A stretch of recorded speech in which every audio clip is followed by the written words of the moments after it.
ביקור בשדרות, באנו לראות. בית המייסדים של שדרות על שם מרן היה מועדון נוער שבו התחילה הפעילות המוזיקלית הידועה והמצליחה של הלהקות הרבות שיצאו ממנה.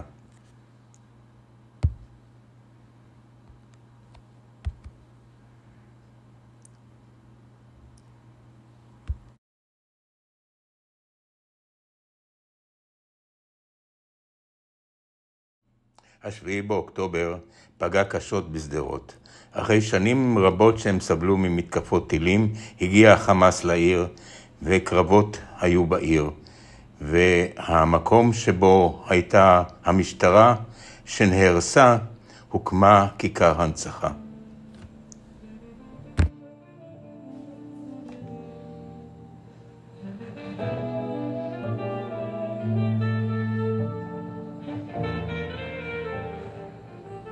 הרבה תיירים באים לבקר בשדרות.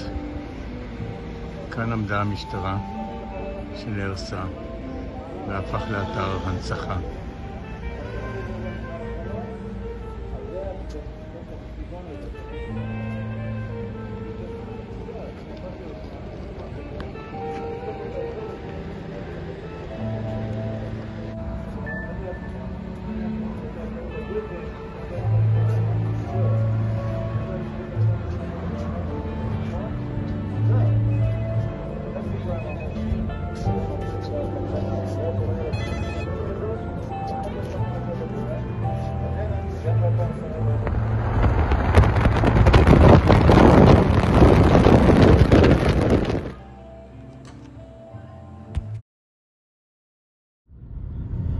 במושב הדתי יושביה נמצאת חברה של משפחת גופר, והיא תספר לנו על המקום, על החוויה האיומה שעברו ב7 באוקטובר.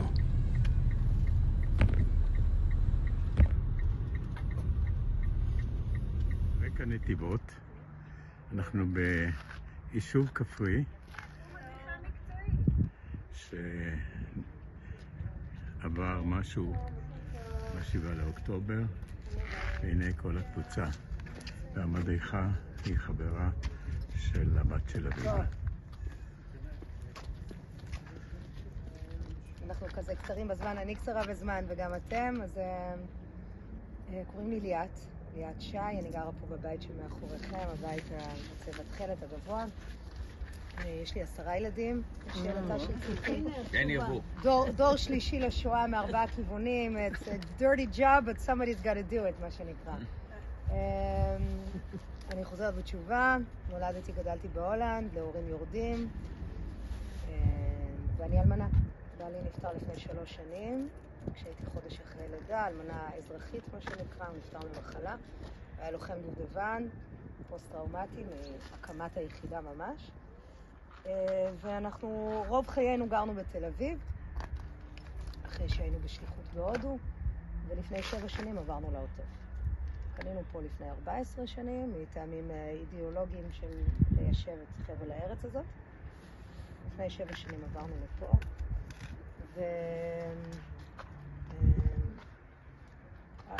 לאורך כל השנים עברנו סבבי לחימה, היה מה שהיה. ב7 באוקטובר 40 איש. מה היו? 40 איש התארחו אצלי בבית באותה שבת. הבן הבכור שלנו נולד בשמחת תורה, אז הוא הזמין מלא חברים שלו, זוגות צעירים, תינוקות, 2 כלות שלי, 22. יש לי 3 בנים נשואים, יש לי 3 נכדים. וואו, רואים אותך וקשה להאמין.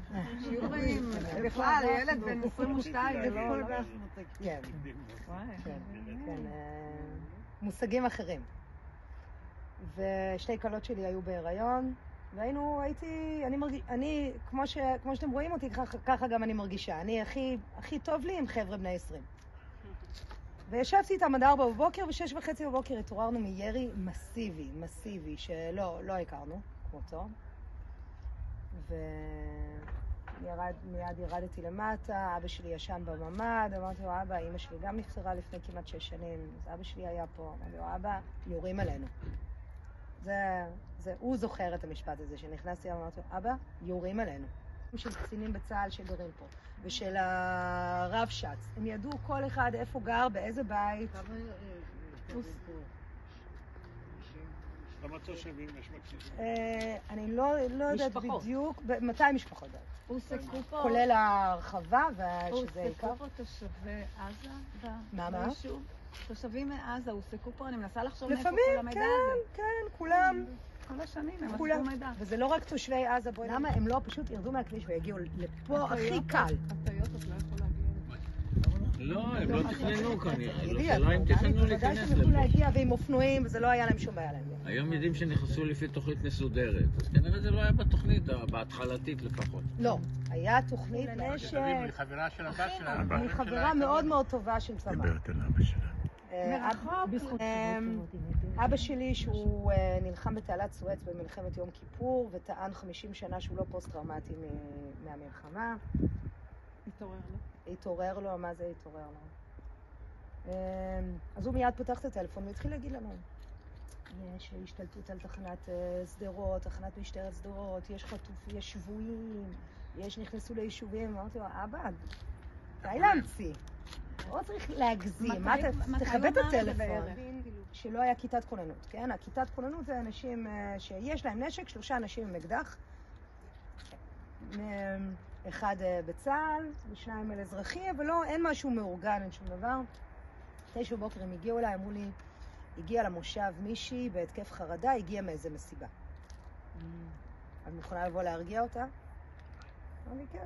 אני, בגלל שאני חוזרת בתשובה, ואני הייתי במסיבות בגואה בשנת 2000, ובמסיבות בכל העולם, זה ידעו למי לקרוא, אמרתי, בחורה בחרדה, עוד לא הבנו את כל הסיפור, חרדה מטילים, אני אבוא. נכנסתי לאוטו ככה כמו שאני,